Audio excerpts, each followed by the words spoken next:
त्या गाण्यावरनं मी सुरुवात करतो. देखो वो दीवानो, गाण्याचे शब्द बोला, गाणं गायला इकडे देखो परमिशन वो नाहीये. दीवानो ये काम न करो, राम का नाम बदनाम मत करो और खुद में का रावण जागा मत करो. अरे रामावरती बोलायला उभे राहिलेला ना तुम्ही सांगणार बोलूच ना काय. म्हणजे जसं यांनी बिलात आणलंय की रामटेकच्या रामाचा भक्त असेल तोच रामा भक्त.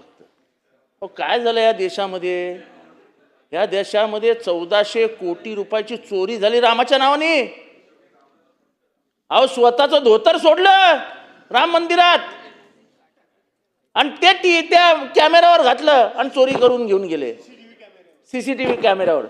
म्हणजे ते हे ह्याच्यात आणा जयस्वाल साहेब की धोतर कोण मंदिरात सोडणार नाही याच्या पुढे. धोतरावर बंदी घाला.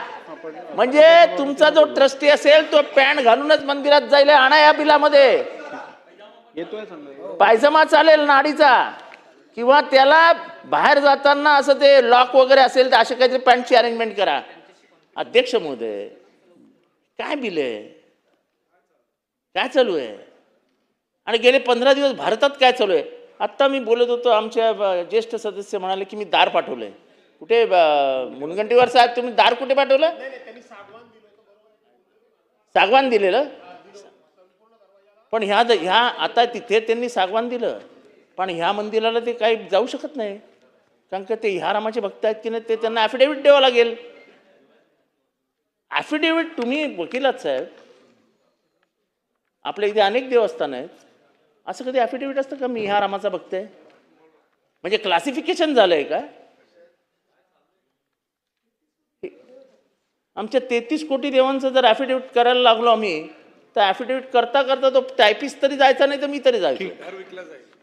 तेव्हा अध्यक्ष महोदय हे एकंदरीतच या बिलाचे जे काय रचना आहे, एक तर तुम्ही एवढ्या उशिरा बिल आणलं ना, आम्हाला ते वाचायला मिळतं ना त्याचा अभ्यास करायला मिळतो. हे कायदे मंडळ आहे ना, कायदे मंडळात कायद्याचा अभ्यास केल्याशिवाय कायद्यावर बोलता येईल का?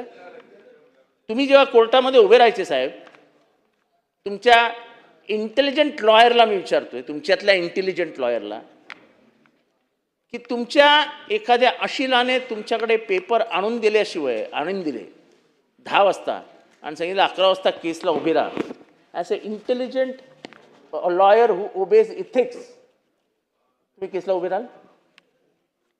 पण आम्ही कसं बोलायचं याच्यावरती? काहीतरी मर्यादा ठेवा. जॉईंट सिलेक्ट कमिटीकडे पाठवा ना साहेब, तारीख मागा याच्यावरती, पुढच्या अधिवेशनात घ्या. ठीक. पण एवढ्या घाईघाईत तुम्ही बिल आणताय आणि हे सगळं झालं नसतं. राम मंदिराची चोरी जर उघड झाली नसती आणि तुम्ही म्हणजे